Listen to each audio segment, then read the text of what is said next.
Good morning. I think we'll start. All right. Morning. My name is Ananda Radhakrishnan. I'm with the Division of Clearing and Intermediary Oversight at the CFTC. And welcome to the staff roundtable on the protection of cleared swaps customer collateral. Appreciate everybody's participation. There will be three panels. The first one is implementation. The second is the optional approach. The third is the advantages and disadvantages of the complete legal segregation model in comparison to legal segregation with recourse, the futures model, and the optional approach. CFTC staff participating: Martin White from the Office of General Counsel, Bob Wasserman from DCIO, Laura Estrada from DCIO, and David Ryfin from the Office of Chief Economist. So I'm going to hand it over to Bob, who will be conducting most of today's proceedings. Thanks. Thank you. I'm going to start with some housekeeping details. This meeting is being recorded, and there's a court reporter. Microphones are push to talk, so please press the button on the microphone and speak into it. When the light appears red, your microphone is on. And then when you finish talking, please press the button again to turn it off. Please keep your BlackBerries and cell phones away from the table, as they can cause interference. Bathrooms are outside, down the hall, far back, and we're going to be taking a break after this panel, a break at noon for lunch, and then in the middle of the third panel at around 3:15. So I think the best way to start is to just have everyone introduce themselves, and then off we go. Stephen Winter, State Street, head of the futures and swap clearing businesses. Mark Seicher, General Motors Pension Plan, head of risk management. Bill Thumb, Vanguard, legal department. Navis Bergassi, MFS Investment Management, legal department. Christine Ayotte Brennan, Fidelity Investments, fixed income legal. Rupert Cox, Brevin Howard, risk management. John McFarland, Tudor Investment Corporation, Vice Chairman, General Management. Joy Madero, BlackRock. Daniel McGuire, LCH Group, Risk Management. Chris Edmonds, President of Ice Trust. Kim Taylor, CME Clearing. Oliver Frankel, Goldman Sachs. Athanasios Diplas, Deutsche Bank Global Markets. John Nicholas, New Edge USA, legal department. And then on the phone? Alessandro Cocco, JP Morgan Legal Department. Edith O'Brien, MS Global, Treasury Department. In which event, let's get started. So this panel is on implementation issues. And so I think the biggest question is, what are the steps that would need to be taken? And we're going to first start with the proposed complete legal segregation model, and then we will move on to how those steps would change. So if we would adopt either the legal segregation with recourse model, or the futures model, or one of the optional models. So starting with the complete legal segregation model, if I could have some folks from the buy side talking about the steps they would need to take, and then I'll move on to the firms and the clearing organizations. Sure, it's Bill Thumb at Vanguard. We are very active in the bilateral OTC derivatives market and have trading relationships across the street.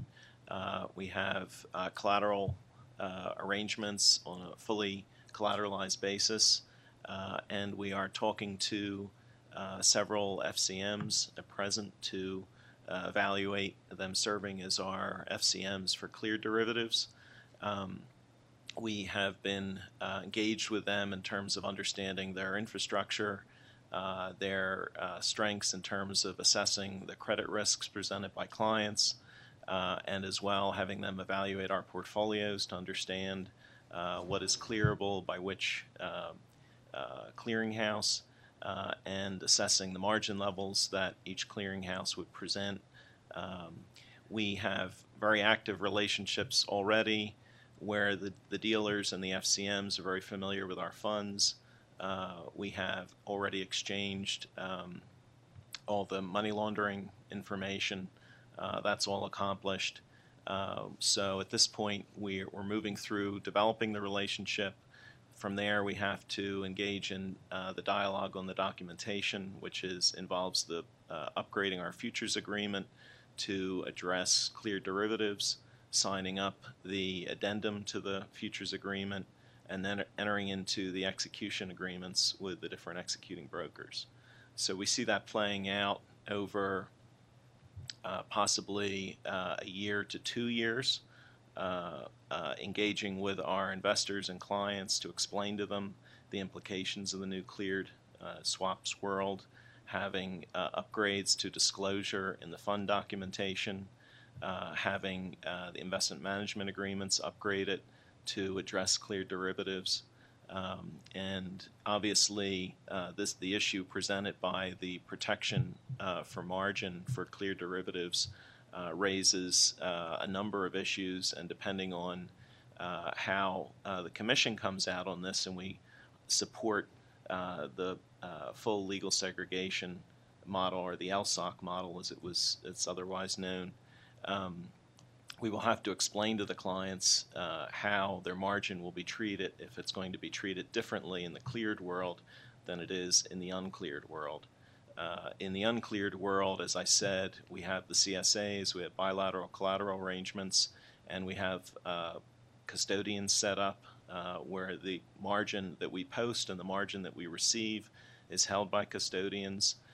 It was very useful for us in the Lehman bankruptcy to have the margin there, and so we have invested heavily in that infrastructure to protect the margin, and we would have to engage in significant dialogue with clients if we had to explain any changes or weakening of the protection for margin.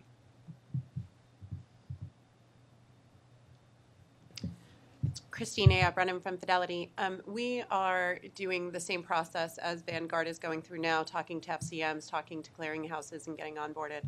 I think a few of the other things that we have to do to be ready to implement any collateral system that is chosen is that our back office has to work with both the FCMs and the DCOs to make sure that they can reconcile the capital calls, that'll be the margin calls that will be made. So all of that back office work still needs to be done regardless of which model is chosen. And as Bill mentioned, we also have to go out to the clients and talk to them about how collateral is going to be managed in the new derivatives world. And again, regardless of which scheme is chosen, we will have to do that. So in terms of being ready to implement one of these things, when we think about what is the best for the clients, we fully support the complete legal segregation as well.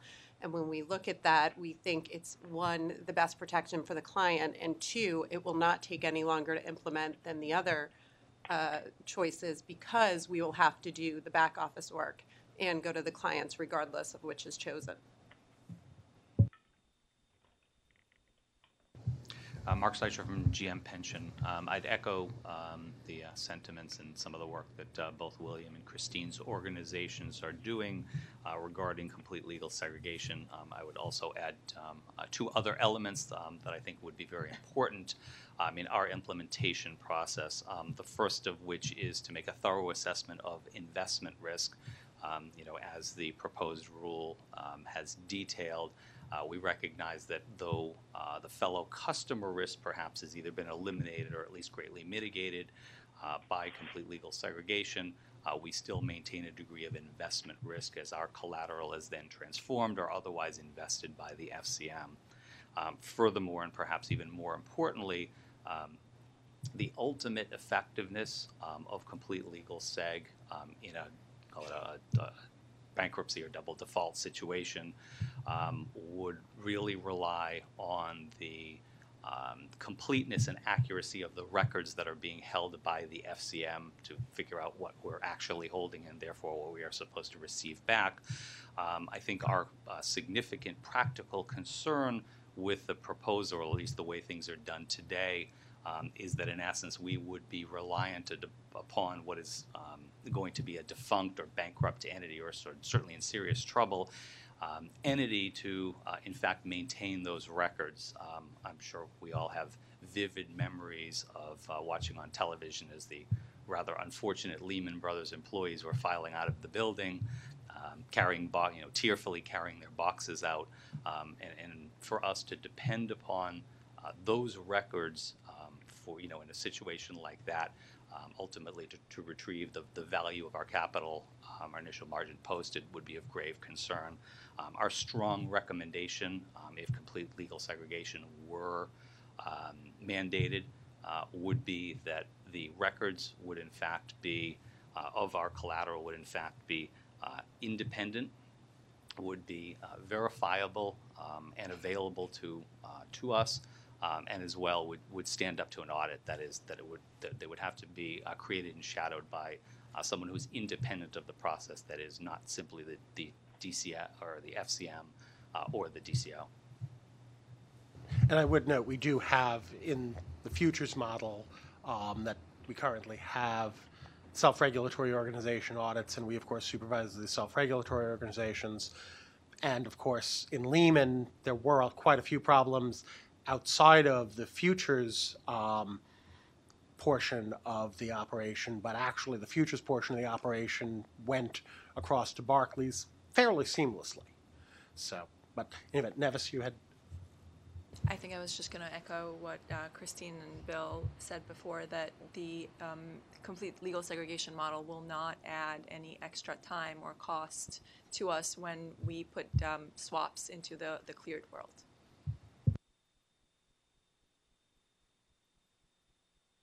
On the firm end,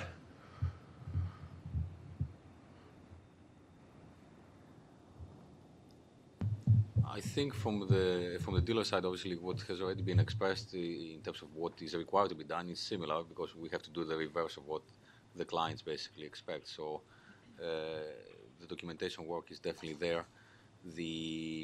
There is work that needs to be done on the operational side in terms of identifying basically the client IDs associated with the trades, because for that information to be properly maintained and also taken apart at the event of default, that information has to be part of the trade, and that is not currently the case. So I think that is something that we need to actually do, not alone, but in conjunction with the DCOs, if such a change basically were to be implemented, and in a way that's going to be probably consistent among different DCOs. So there's going to be an issue of kind of standardization of how we're going to maintain that information, because that, as I said, is not currently maintained. And that perhaps goes back to the point that Mark mentioned in terms of creating that record that's going to be auditable and verifiable in the event of the demise of the FCM or the DCO in particular.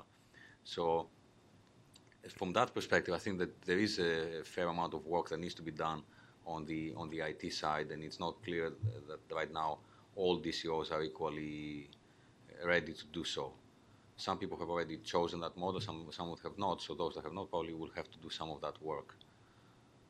I don't know if, Oliver, you have anything else to add? No, not really. It doesn't seem like a huge amount of work. In order to provide also portability on the back of that, I think there's some templates that need to be developed again by the DCOs, and so we would take their lead in getting that done. folks on the phone? Yeah, it's Alessandro Cocco from JP Morgan. We think that in the OTC framework, we're getting the data. The roundtable is a very helpful opportunity to discuss these matters, but we are, still working through the information that is necessary to provide a full feedback.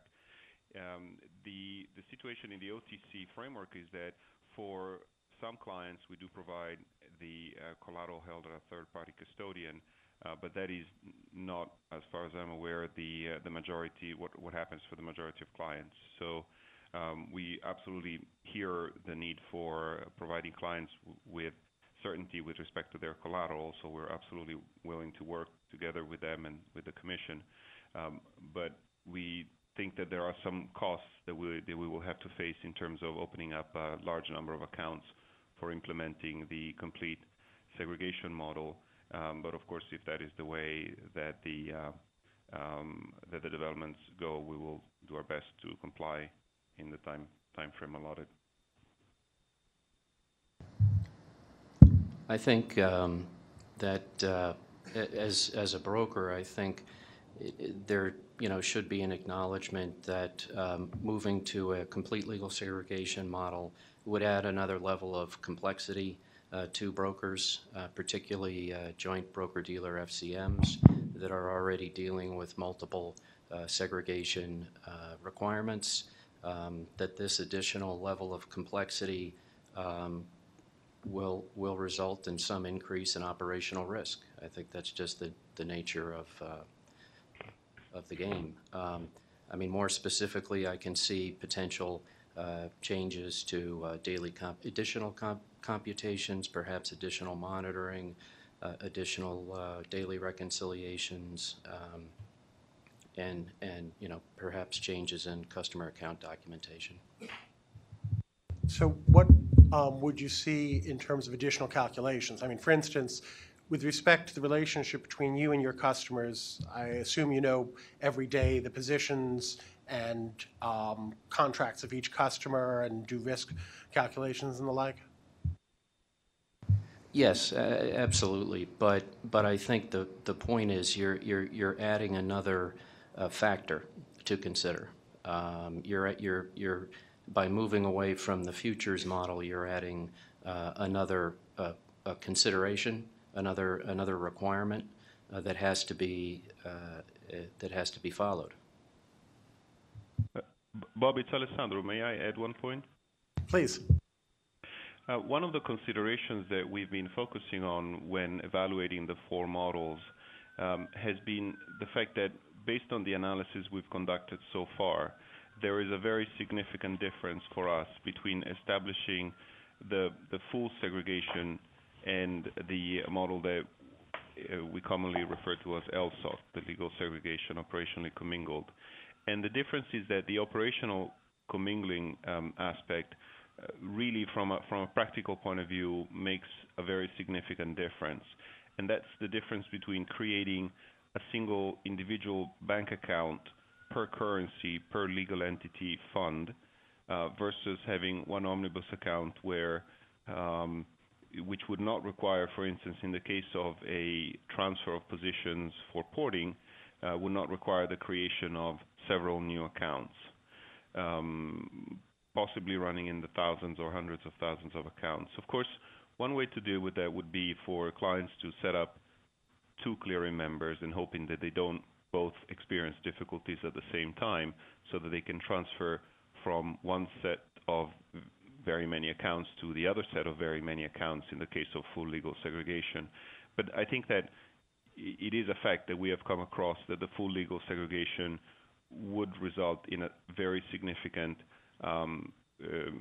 additional work when compared with LSOC, the futures model, and the fourth model. And so just to clarify, focusing on what had been called LSOC, which we renamed for good or for ill, maybe for ill, as complete legal segregation. The proposal does permit the operational commingling just as today. And as I say, we changed the name legal segregation with operational commingling because it seemed too much of a mouthful. And that being the proposed model, I guess the question is, so you're permitted, in other words, to commingle as you do today. There's additional information that you would have to be passing up to the clearing orgs, and we're going to be talking to them in a few moments. But from the firm perspective, from my understanding, and you folks will correct me, please, if I'm misunderstanding, the biggest change from the firm's perspective is you're going to need to pass this information up to the clearing orgs every day. And so the question is, from an implementation perspective, that's obviously, nothing in this life is free. The question is, how complicated is that, and what are the steps you would, and more importantly, what are the steps you would need to take to implement that from the firm perspective? Yeah, just to be clear, for the avoidance of doubt, the comments we made were for what was formerly known as LSOC, that you right now refer to as full segregation with operational commingling. Okay, so And otherwise the operational requirements would have been much more onerous. So we focused a lot, you're correct, we focused a lot on the transmission of information about the client account to the DCO. I think in terms of how onerous that task is, I think it is probably less onerous than what I think the buy side very correctly mentioned, which is the documentation task is probably going to be the most important hurdle, bar none, and this is going to be secondary in that respect. So, Bob, can I ask one question and then I'll be quiet for some time? So, are we saying that when the buy-side firms that spoke before expressed their support for complete legal segregation, that would be the model formerly known as LSOC? And so is the legal and operational segregation model not up for discussion today? I think there's probably at least some folks on the buy side who would prefer the complete physical segregation.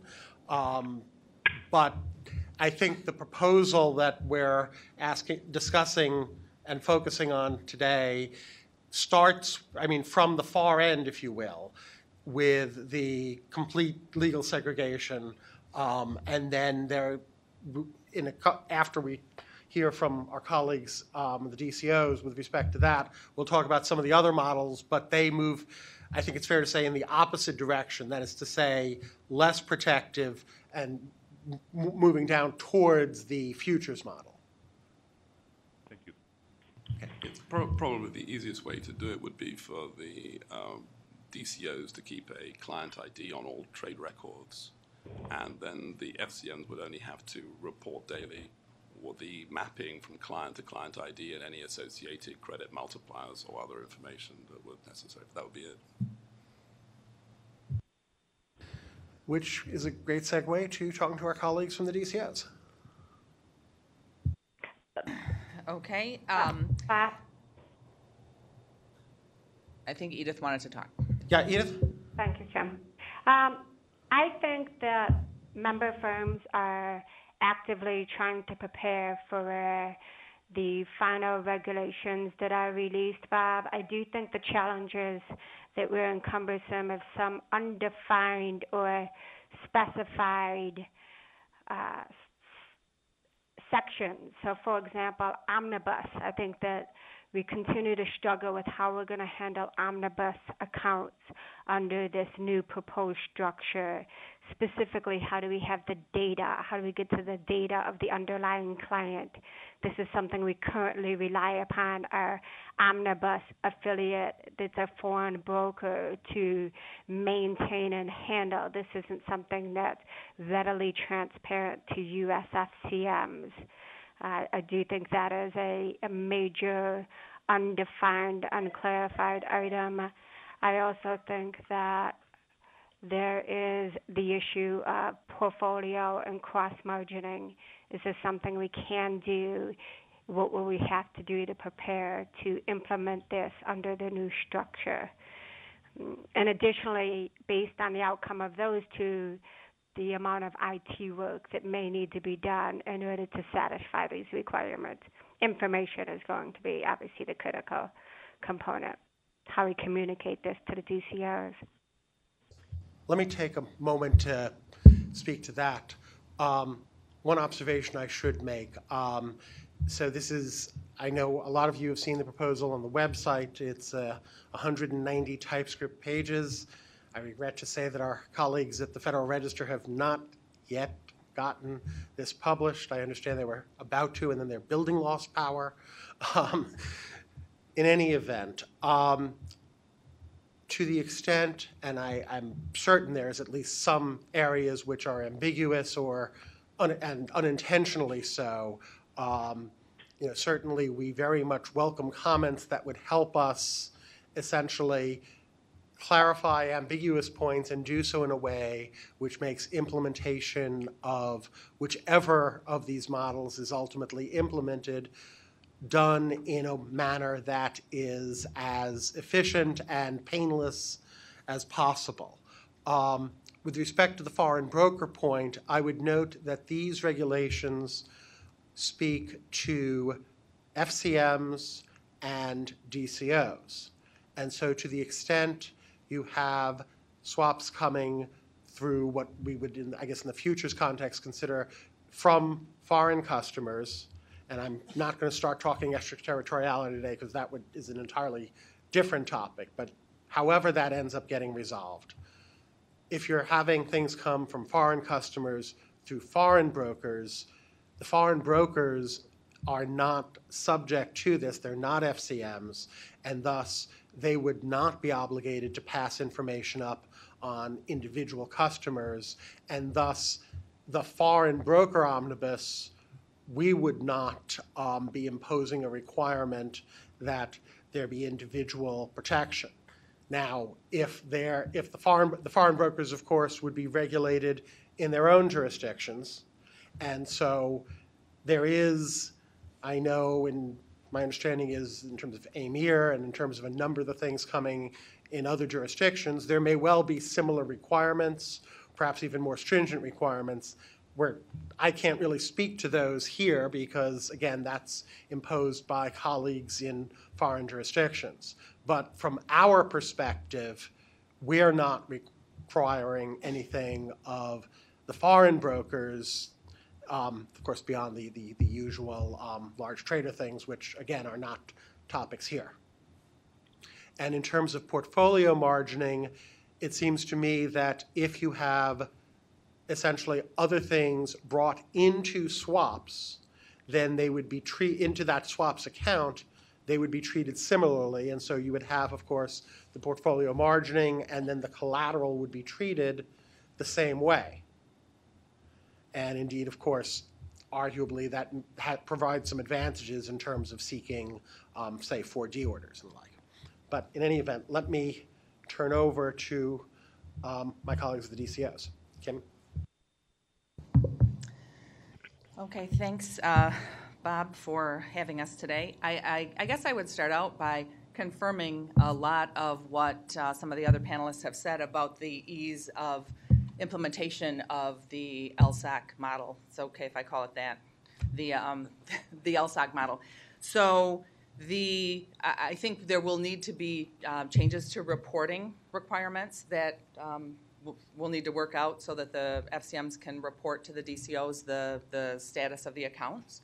I think there might need to be changes to the 1FR reporting process as well, related to what needs to be reported differently in this environment. I think it's a little bit unclear, but I think it certainly is workable. I think we might have changes to make to the way that we do settlements between ourselves and the clearing members, because I'm not certain that there is the protection for us to be able to net settlements and have those transactions stand. So the legal certainty there is of concern to me, so we might need to change our settlement procedures.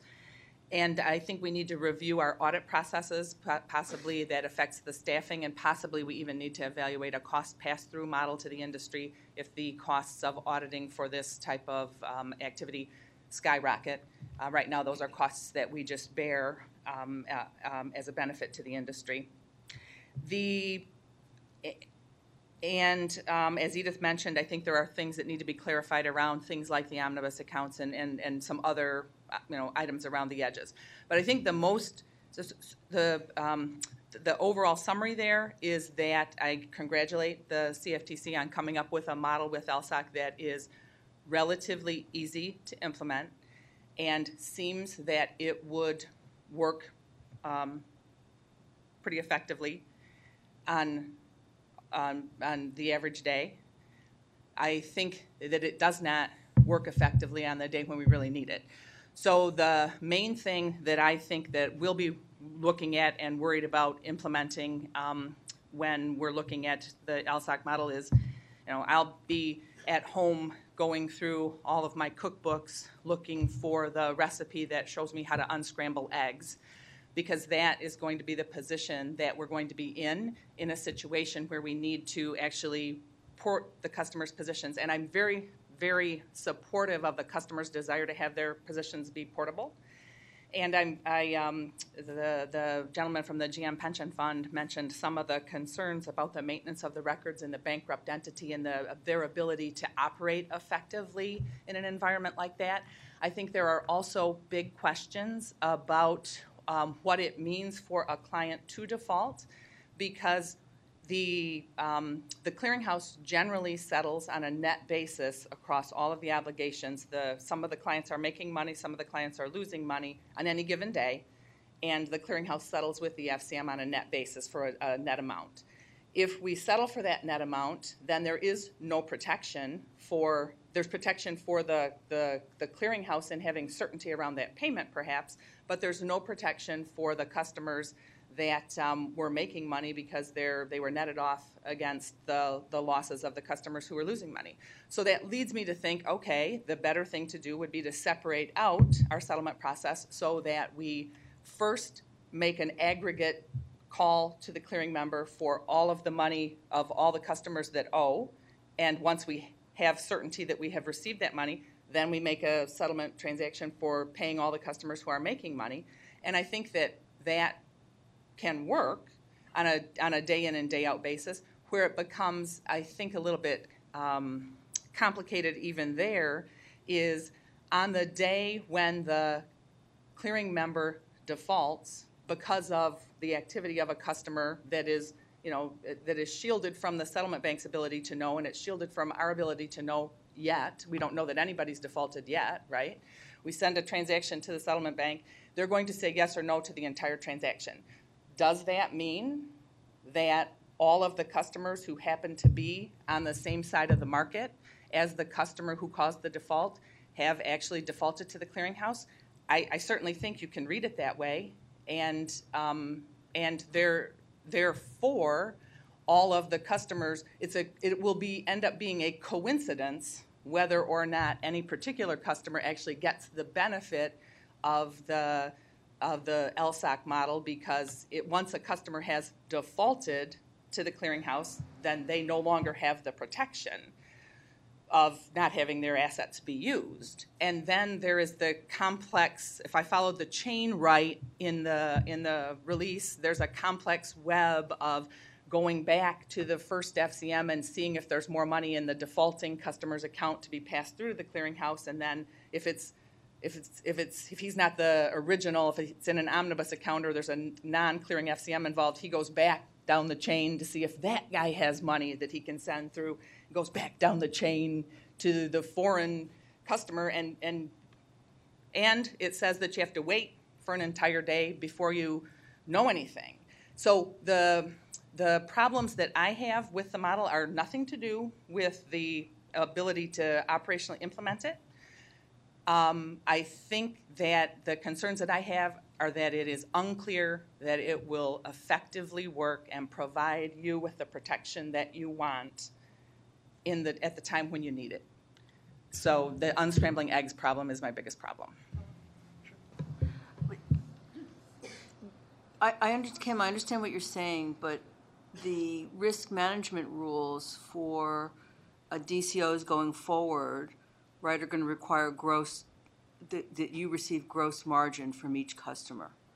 So your scenario, I'm having trouble reconciling your scenario of the net and who's on what side of the market when there's a particular default with the fact that you will have gross margin. Okay, I will have margin. I will have margin that is the aggregate of the margin requirements of all the clients. I was going to have that in the baseline model. I'll have it in the LSOC model. I would have it in the full physical seg model. I would have the individual client's margin right now, what their margin requirement was at the last time it was calculated, and I'll have the money for that. Right. But there's P&L. And it was really unclear to me in the release whether the P&L, I mean, there was actually one place in the release where it said that the clients are entitled to their designated share of the funds that are being held at the clearinghouse as noted the end of business the prior day. And it specifically said, with no effect being given to what happened to portfolio movements today. Well, portfolio movements today are most likely to be the thing that causes a large customer-driven default. Other things are more likely to cause a house-driven default. But portfolio movements today and inability to pay your losses... Isn't it more likely portfolio movements yesterday? Well, they've already been settled. Presumably, they've already been settled, right? They've already been settled with the clearinghouse. So I mean, I've never seen an intraday failure. I think your point on this score is that essentially, let's just say everything goes well on Monday, and so there are certain positions on Monday, and there is a certain amount of collateral associated with those positions as of Monday night. Then Tuesday happens, and there is a final. Then the demand is made, which is supposed to be paid Wednesday morning, and it is not. And so then the issue is the last time you had a good settlement was essentially Tuesday morning for positions Monday, as right. of Monday. So that, I think, is the Okay, so day by day. the unpaid mark to market, the part that hasn't been factored in to the calculation, because the calculation of what you're protected on at the clearinghouse is static as of a point in time, and it does not include movements that have happened since that point in time until the point in time when the default is likely to be realized. That's one of the concerns that I have. I mean, actually, I think I question a fair amount that we really have a big problem to solve, because I think portability actually is very, very good in the current baseline futures model.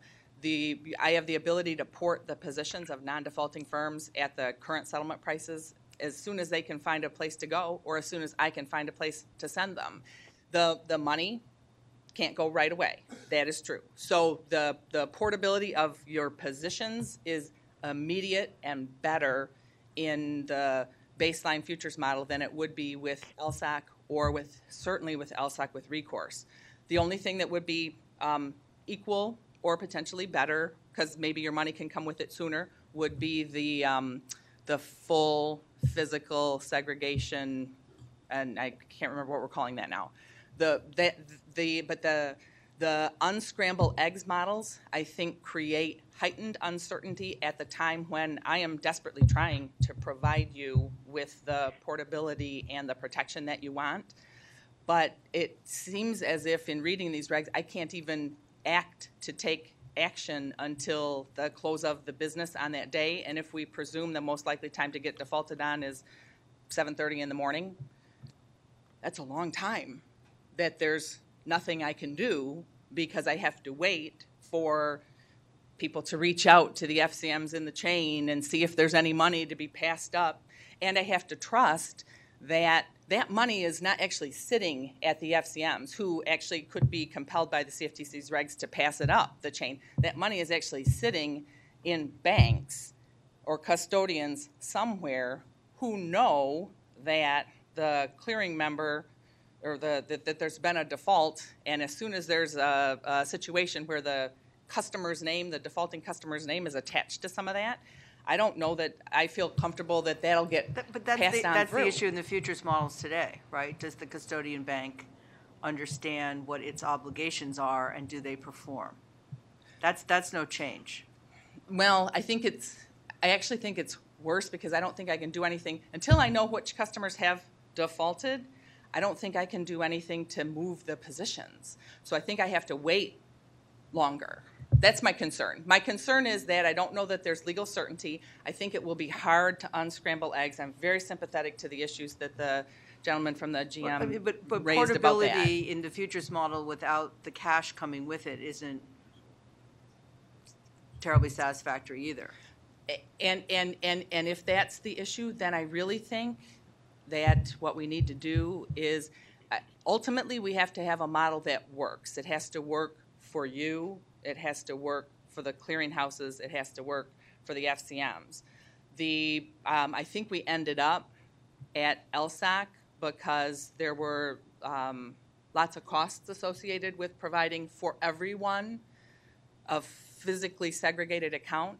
But I think that we're actually in an environment where not every customer is as concerned as some of you are about being in a pooled spot. And so I think the model that might best serve the industry in terms of the safety you want, my ability to deliver the safety that you want, and the clearing member's ability to manage the impact of it would be to have there be physical segregation, but with an option so that only customers who really value the additional protection elect it, and that should mute the number of accounts that everybody in the chain has to bear the cost of, because the FCMs would have to bear the cost of all these accounts, and the DCOs would have to bear the cost of all these accounts. Ultimately, that means that you guys bear the cost of all of these accounts, but if only the people who really value the protection elect the accounts, it would be, I suspect, a much more contained process. And so I promise we will be talking about optional models in the next session, and we will get into that. But before we do, Kim, one very clear point. If anything in that proposal suggests that your hands are tied in terms of acting based on the information you have and the cash you have, and having to wait for something, then I think that was not what was intended, I will say by me, obviously the commission, but it certainly wasn't intended by me, and that's something that we would, I would be delighted to work to clarify, whichever model we end up going with in any final rulemaking. Let me ask you. It's good. I'm glad that you don't want to tie our hands. It's not just my hands out. Well, all no, of our I mean, hands in are tied, right? So but then I think we get back to the other thing that I'm afraid of is that the customers will walk away thinking that they have a protection that they don't in fact have, because if the clearinghouse does not get paid on losses that are due and owing to it from the clearing member on behalf of the clients that owe money, the clearing member has defaulted, and I think by definition all those clients have defaulted unless they have in their account enough excess margin, perhaps already with the clearinghouse, that enough excess margin is allocated to them to pay for the losses, for their share of the losses that day. Otherwise, I think that they have defaulted because the LSOC model pools them all together for payment, and so they're either, the clearing member is either going to pay or not pay, whereas the physical segregated model would require everybody to pay individually, but at least then it would be very clear who paid and who didn't. That's my dilemma. And fair enough, and I'm going to need to wrap this up, but let me just try and answer that point, which is, so if the collateral is, I'm a customer, and I am a non-defaulting customer in the sense that I have essentially deposited in my account at the FCM sufficient amounts. My position has associated with it a collateral requirement of $1,000. And what's in your account? $1,000? Well, at the clearinghouse, remember, you don't know what's in my account at the FCM, and I can't make you responsible for doing that because that would create all sorts of problems. So from your perspective at the clearinghouse, I've got $1,000. My position loses $100. Right. Now, ultimately, I'm going to have to pay that $100. I lost it. It's going to ultimately come to you. At that point, you owe me $900 because, again, 1,000 minus 100. That 100 might be there at the FCM. Actually, you owe me $100 because you have an obligation to have your position margined and have your losses paid. And either one of those things, failure to do either one of those things is an event of default. If a clearing member does not meet a call for additional margin or a call for losses, those are both events of default. So you owe me $100. I do, but essentially, I owe you $100. You have $1,000 of mine. No, I do, but you owe me $1,100. Well, yes, right? Yes, right. Because you owe me the margin and you owe the losses. And so the one thing. So you're not even with me. And so I understand from that perspective. What I'm saying is, you have the privilege, and again, I, in my regulatory capacity as opposed to my customer capacity, would not limit that privilege. If you look at the market and you say, you know what, I just have to liquidate all of this, I think, and for reasons we've had comments on that would be a very bad thing from a market perspective, but from a clearing perspective and from a regulator of clearing perspective, if you believe it necessary to liquidate that position, even if I had a gain that day, because it's not supported by a clearing member in good standing, you have the privilege to do so. You retain the privilege to do so. So where's their protection?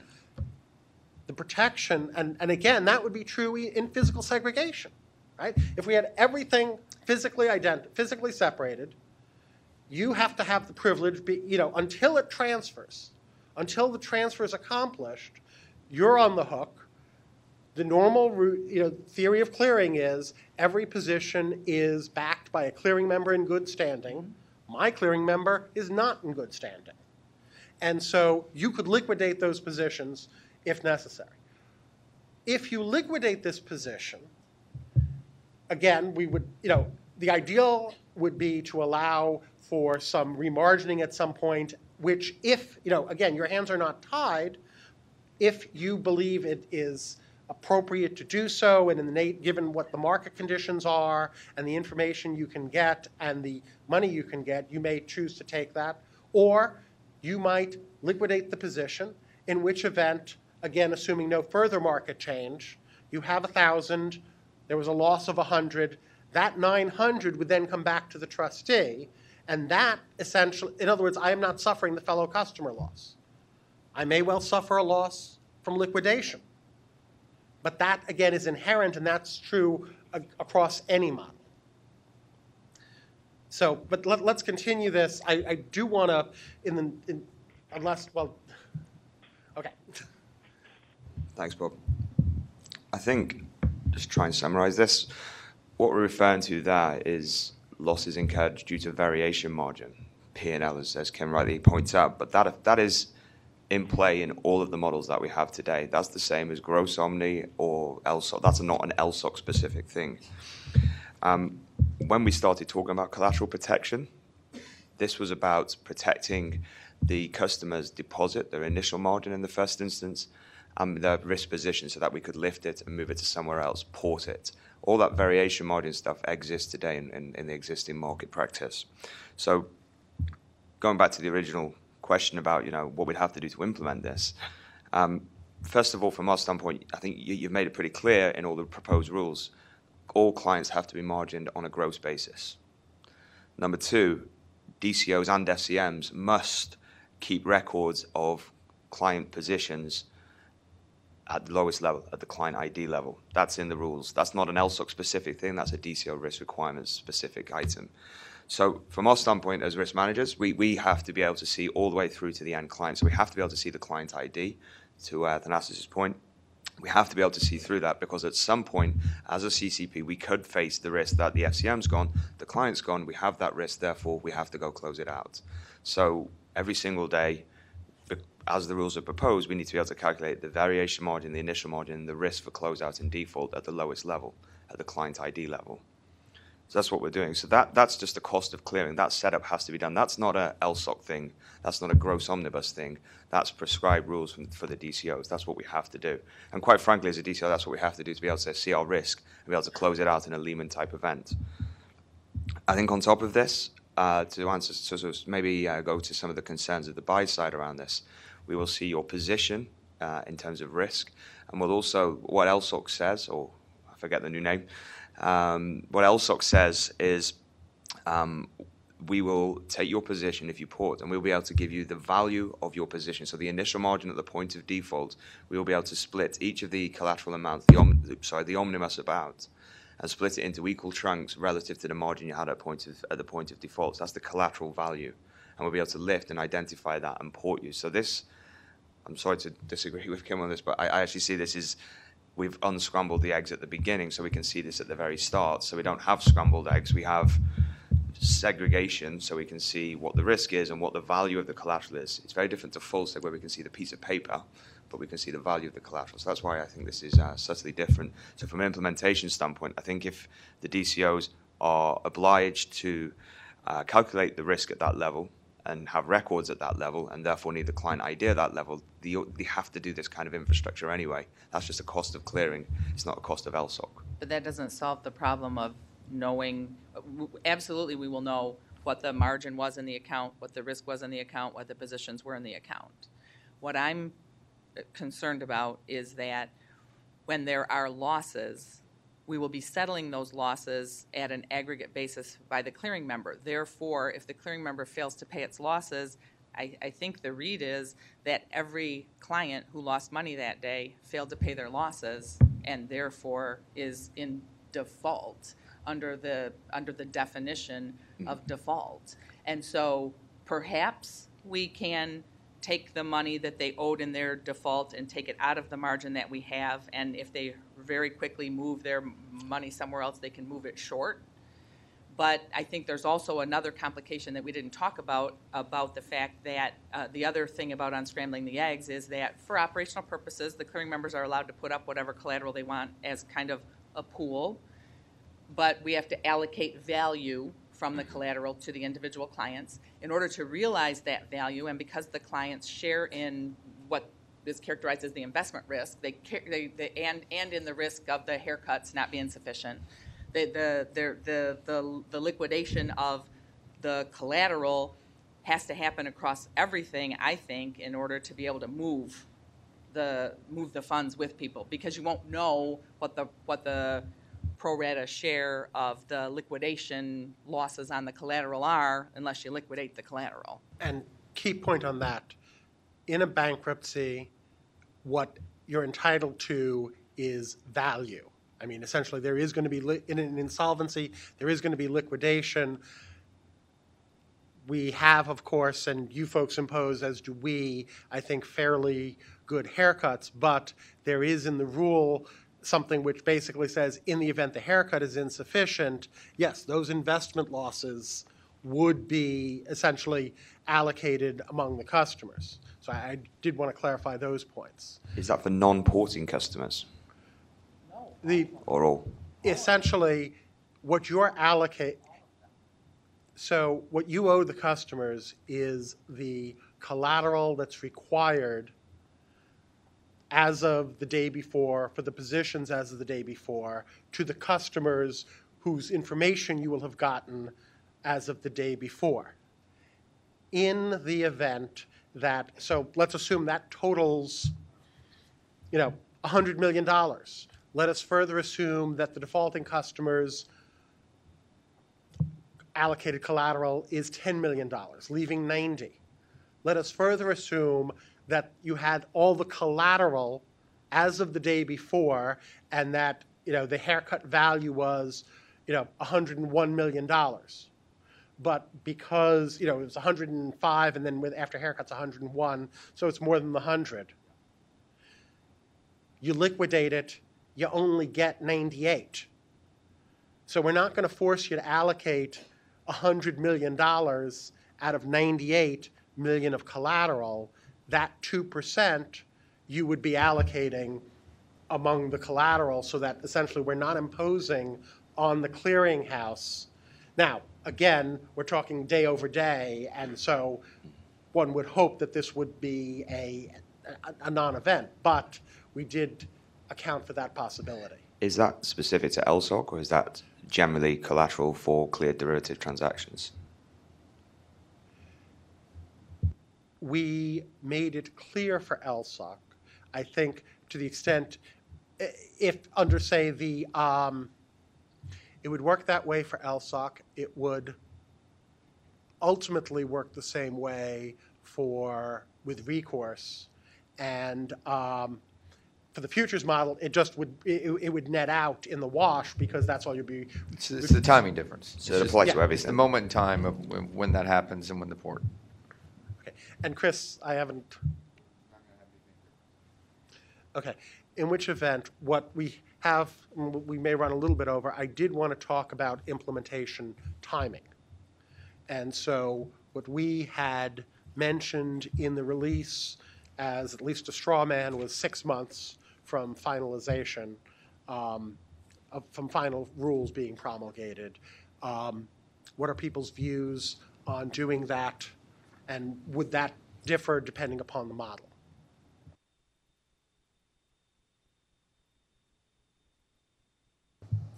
Bob, when you say finalization of the rules, you're talking about all of the relevant rules relating to, or just this particular rule? I guess the reason I ask is I'm not sure that anybody can really assess the timetable necessary until some of these other rules are finalized and put into place. I think there's got to be some coordination with the mandate going into effect. So, I mean, it's probably not 6 months from the mandate, but whenever your mandate, which would, I think, at least encompass a majority of the rules, what we'll call phase one, what have you. But when you're going to make that mandate, that means those impacted have been defined, those exemptions have been defined, and those rule sets are in place. It's got to coordinate with that. Otherwise, we're not going to know whether or not we got it to where it needs to be. Let me press on that just for a second, because so there may well be things, and maybe you can tell me which there at least is an apparent logical connection. But let's say, for instance, clearing mandates. And so that would certainly affect when you need, you are required to clear certain things. But right now, all of you folks are already clearing some things. And so clearing some swaps, that is to say. And so how would not having the mandate to clear other swaps affect the implementation of how you protect the collateral of such swaps as are cleared? Bob, may I make a comment? It's Alessandro Cocco from JP Morgan. We have devoted very significant resources to following developments on the regulatory front, of course, and and this is a key priority for us. And we are, as you mentioned, live on clearing for some of our clients, although we're open for business on that front. It is a fact that we have been following developments, and the regulatory mosaic that is being introduced is very complex.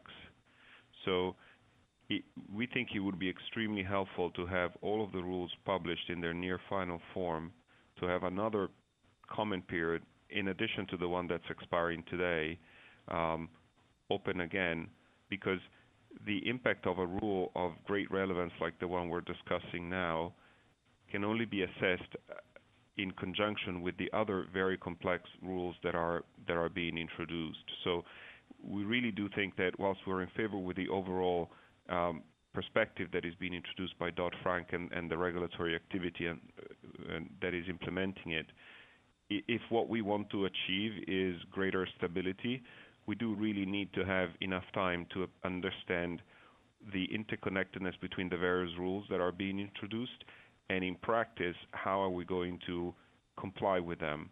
So I think that will require time for us, speaking from a dealer perspective, to implement those rules. We would like to have the opportunity to comment once all of the rules are finalized, because we are every day working on practically how we would implement them. And I don't want to speak from the buy side, but I heard that there were some concerns. So, of course, it would be very interesting to hear their thoughts on this point. Thank you. Let me press just for a second on that. I'm going to put aside whether it's a good idea or not, in terms to having further opportunity to comment on the rules as a whole, because that's really beyond my scope. But I guess the question I would have is, let us assume, just for the sake of this discussion, that the decision is made that, okay, at point, let's assume Thanksgiving, this rule is promulgated. Let's further assume that some of these other rules might not be promulgated. I guess the first question I would have is, which of those rules would you need to know the results of in order to be able to promulgate this rule? And I guess second, how long would it take to implement, let's say, LSOC, regardless of what the other rules are? Okay. I think I speak on behalf of everyone. It'd be nice to see the whole mosaic, but practically, LCH Group perspective, we have a model analogous to this live in Europe today with clients clearing on it with swap transactions. So from an infrastructure standpoint, we have it. If we trade for clearing, we have to calculate gross. We can see collateral value. We can see the client ID. So from our perspective, and we'll probably get onto the initial margin guarantee fund debate later, for us it's relatively no change. This is purely LCH Group, so we think it's something we could do relatively quickly. From our perspective, I think that we have been working, as we said, with the FCMs and the DCOs to try and figure out, the reconciliation process and make sure our back office is comfortable. But I think from our point of view, we can't finalize that process until we have the final rule and until, models at the clearinghouses stop moving, after the final rules are promulgated. So there's some lead time after the final rule when everything gets finalized by the DCOs and the FCMs and then flows down to the customer base so that we can finalize our tie-ins with those groups. That kind of lead, is 6 months? No, we're thinking, as Bill, I think, said, 18 months to 2 years to get all the tie-ins and the customer work done, because as asset managers, we now have to go back to all the customers as well and get all of those documents done. So it's kind of a dual track there where we have to do the lead-in work, we have to do the tie-in work from the operational standpoint, but we also have to do the legal work once we know what the final rule is, how the margin will be calculated, so we can understand that and explain it to the customers so that they will know what of their portfolio is being, held as collateral by the DCOs and what might be put at risk. And so that's the documentation then between you and your customers, which is somewhat separate from, I think, but tell me if you think I'm wrong, this would essentially be the relationship between you or your customers and... They're going to sign those agreements, the That's futures right. agreements with the addendum. I don't think of it as just the IMA or the pure arrangements. Today, they open the futures account. The client opens the futures account. We as asset managers simply act as their agent. They are the principal on all of those contracts. So they need to understand what those contracts are and actually realize the liabilities or the obligations they have under those contracts. And I think it's fair to say that while overall we see this as a fairly involved, long process, I don't think that we make a distinction that it will be longer if it's LSOC or full physical segregation. Perhaps if the futures model is used, we will have to have more engaged discussions with our clients about how their margin will be at risk in a way that it's not at risk in the bilateral world. Right. So in effect, those clients who signed ISDAs are now going to have to sign futures agreements. Yeah. And we'll have to explain what that means. So what I'm understanding is that is true regardless of whichever approach we take. That's right. But I think here... It's a cost of moving to the cleared world, regardless of how it's done. We might have two different issues we're discussing here, right? In the sense that the finality of the rules, I think, is fundamental for you to start your documentation process with the client. So I think that's a given, and that was what I was saying initially. How quickly we can move with the implementation of a legal segregation regime or not could be a separate issue. And I think that is the 6-month part that you're referring to, which I think 6 months for documentation is very low.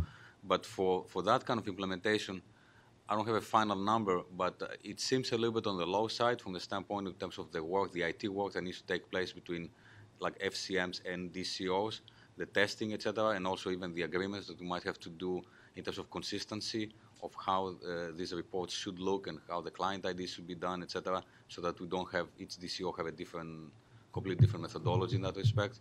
So instinctively, 6 months seems low from that perspective.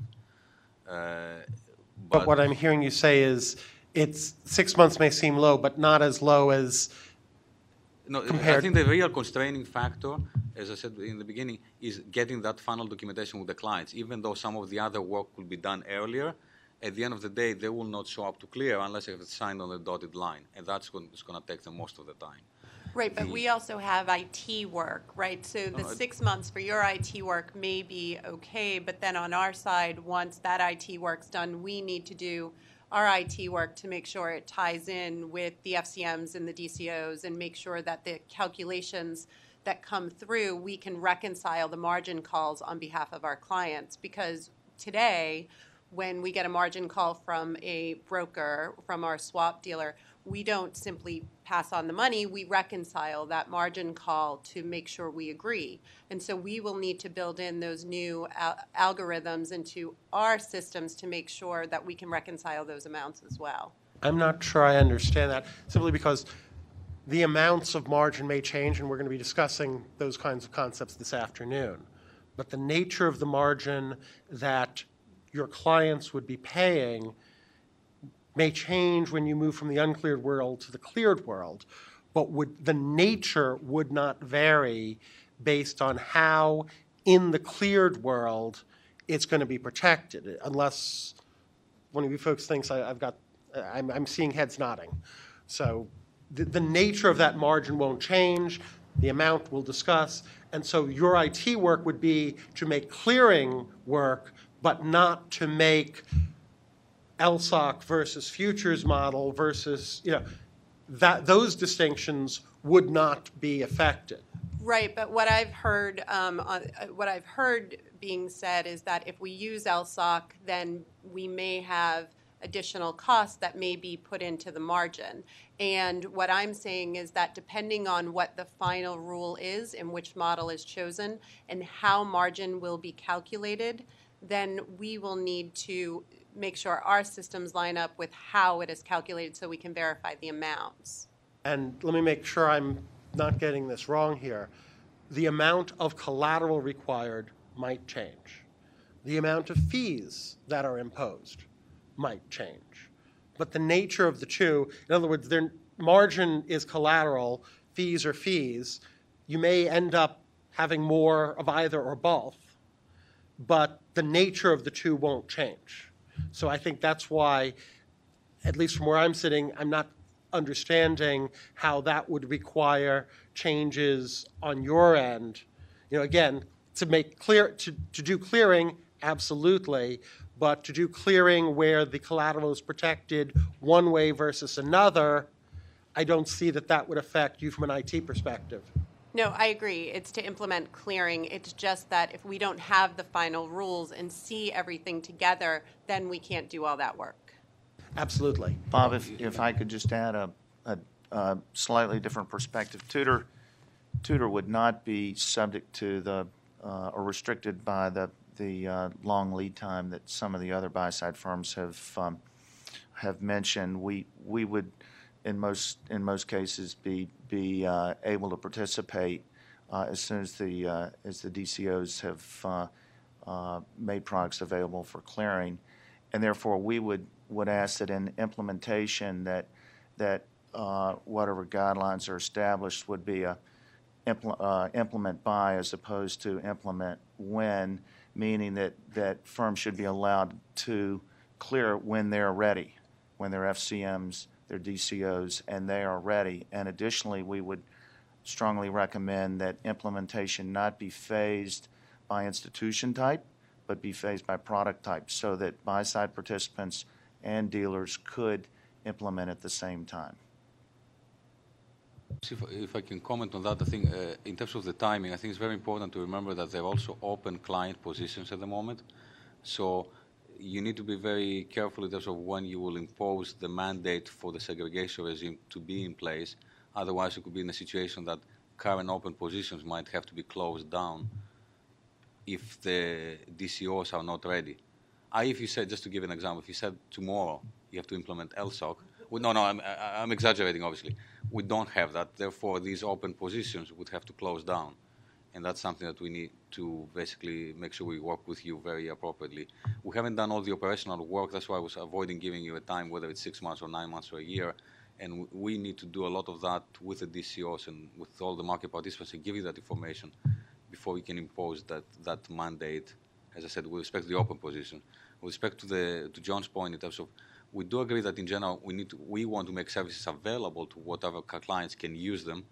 we do think, practically speaking, that the mandate for the dealers probably will have to go earlier than what happens with the rest of the clients, just from the standpoint that dealers are already clearing, and from a systemic risk perspective, it probably makes sense to capture that large source of systemic risk earlier, rather than wait till the last client is ready to do so. That's the only difference.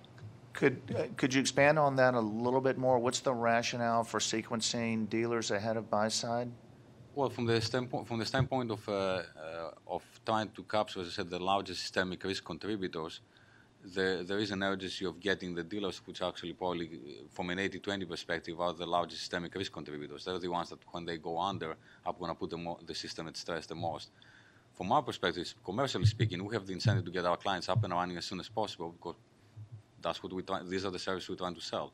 But we are also mindful that not every single client can actually get there at the same time. So that's why we want to have a system by which, yes, we have a mandate on the dealers that will go in first, but for the clients, we want to make the service available as quickly as we can for the clients that can actually afford to use the service, and then have a mandate that actually takes into account the needs of probably the most resource-constrained clients, or the largest in terms of accounts, etc. Well, I guess all Tudor would ask is that whenever the dealers begin to clear, that clients be offered that same service by the FCMs, and those that are ready to clear can clear. Those that are not ready to clear presumably would be offered a wider window to comply by. But to sequence, to allow the dealers to go in first, could cause a distribution of the critical mass favoring one DCO over another, and remove from the buy side the choice of where their transactions would be cleared. So we feel pretty strongly that and so, practically speaking. So with respect to when clients clear, that is a separate question outside the scope of here today. I think for various bankruptcy reasons, among others, I think we are constrained that with regards to whatever is cleared, the protection for clients would be the same, could not vary based, if the client is clear, every client that is clearing would be treated through a particular FCM would be treated the same. We'd have to do that. This sort of sequencing I think you're talking about deals with when folks have to bring things from the uncleared world to the cleared world. So we've actually run a bit more than a bit over time. Couple of things. First, to the extent we've not had a chance to finish these things, and even to the extent that we have, it is very important, and I very much encourage each of you and everyone out there to please put these matters in the written comments. We're going to break, I guess, for about 12 minutes. I don't want to cut too much into our next panel. And so if we could reconvene for our second panel at 11 o'clock. Again, restrooms down, end of the hall.